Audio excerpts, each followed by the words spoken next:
Вот недавно буквально проходило совещание по вопросам развития пригородного района. Совещание закрыто, есть официальные комментарии в СМИ, но хотелось бы все-таки вот от вас услышать более конкретно, о чем говорили, какие перспективы ожидают жители пригородного района и как скоро, может быть, люди заживут уже такой полной такой жизнью, будет работа, где учиться. Опять же скажу, что и на уровне полномочного представителя Олега Евгеньевича Белавинца этот вопрос поднимался. Вы знаете, что до этого мы встречались у Олега Евгеньевича вместе с руководителем Северо-Осетии Бетаровым Вячеславом Зелимхановичем. И сейчас в том числе хорошо поработал в этом направлении Совет по правам человека при президенте Российской Федерации, который возглавляет Федотов Михаил Александрович. И сейчас, конечно, мы, встречаясь на этом уровне, это было под эгидой полномочного представителя Олега Евгеньевича Белавинцева, в Владикавказе, обсуждая эти вопросы.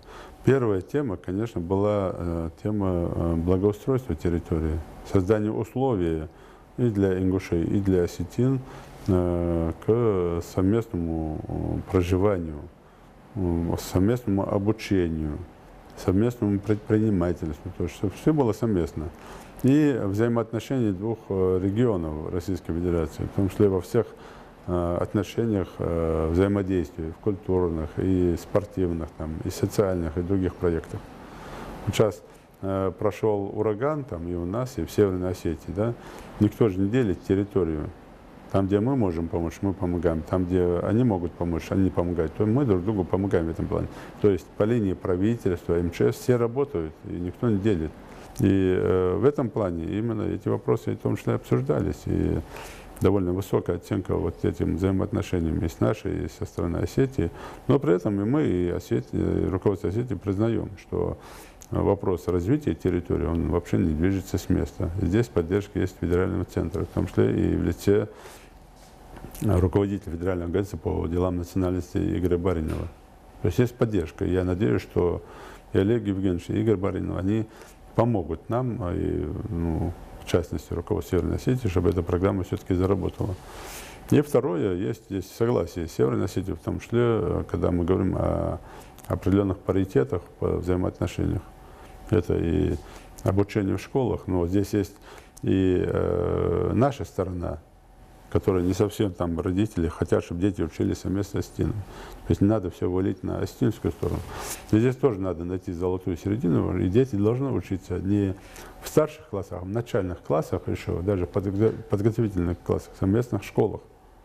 Но для этого, опять же, надо убрать некоторые препоны, мы говорили уже, да, и с нашей стороны, если это есть, и со стороны Осетии, если есть, когда в учебниках прописаны не совсем хорошие вещи про добрососедские отношения.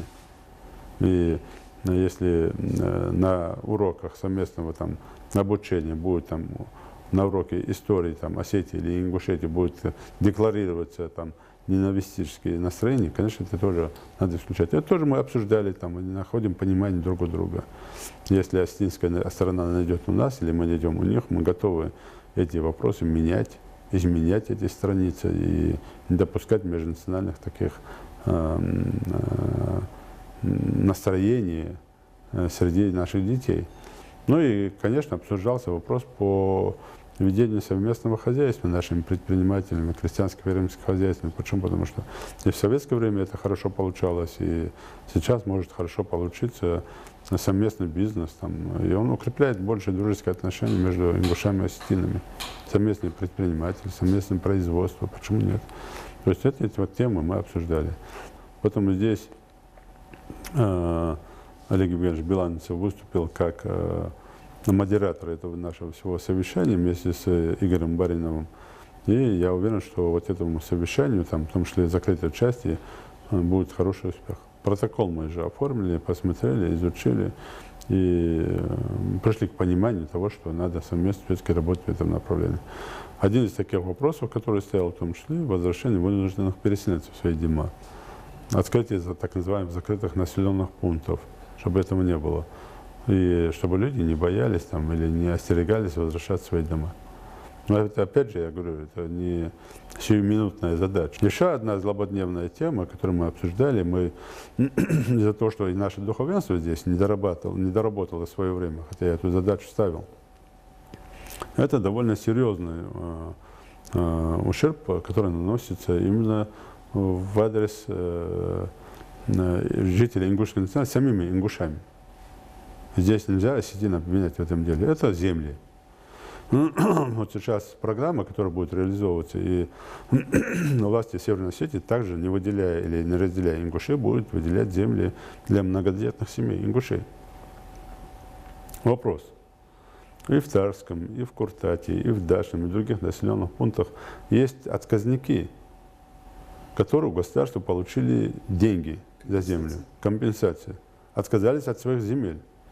И эта земля перешла в муниципальную собственность сельского поселения, того же Тарского там, или там, Куртата. Она перешла. И у них на карте, то, что я вижу, есть пятна этих земель свободных.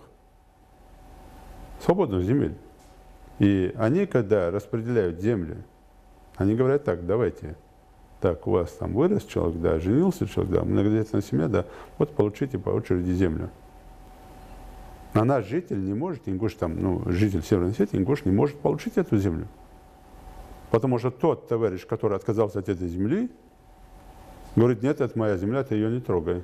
То есть он получит компенсацию, при этом Я это государство продал, это наши отношения с государством, а ты туда не трогай, ты туда не лезь. Или заплати мне деньги. То есть получается, он второй раз пытается обмануть. И когда я духовенству тоже там, как бы там просил: займитесь этим вопросом. Но при этом мы в Карца знаем примеры, в Карца, когда на эти земли, то есть ингуша не пускают, наш ингуш так называемый, но при этом туда заселяется или армянин, или с Южной Осетии осетин, или там какой-то другой национальности, никто туда не лезет, к нему не лезет, не ходит, не говорит: это моя земля, не лезь сюда. То есть кто бы другой, кто не жил, но лишь бы не свой. И здесь не вина руководства Северной Осетии или там местных властей Северной Осетии, вина наша. Как здесь? И сейчас я такую задачу тоже поставил своему помощнику, советнику и религиозному управлению. Придите к знаменателю. Да, я понимаю, там, с точки зрения религиозного, в том числе составляющих, которые там говорят, там, 44-го года, здесь сложно. Почему? Потому что в 1944 году никто добровольно от своей земли не отказывался. Всех силой выслали. Но мы не берем 44-57 год. Но давайте хотя бы по 92 году поработаем. И почему человек, который отказался от земли, получил за это деньги от государства, сегодня не позволяет эту землю распределить между теми же ингушами, которые там живут в этом селе, которые нуждаются по очереди в этой земле. Этот вопрос тоже он так. Мы должны на своем уровне решить. А власти Северной Осетии готовы выделять землю, так же, как и своим жителям, я имею в виду осетинской национальности или другой национальности, они не делят, не пытаются делить. Но они просят нас вот здесь помочь. Вот здесь есть тема, и я тоже хотел бы, чтобы меня услышали эти жители, и как-то, ну, мы сейчас даже прорабатываем вопрос, там, публично их высветить, там, и показать этих людей, там, фамилии показать, и предупредить их.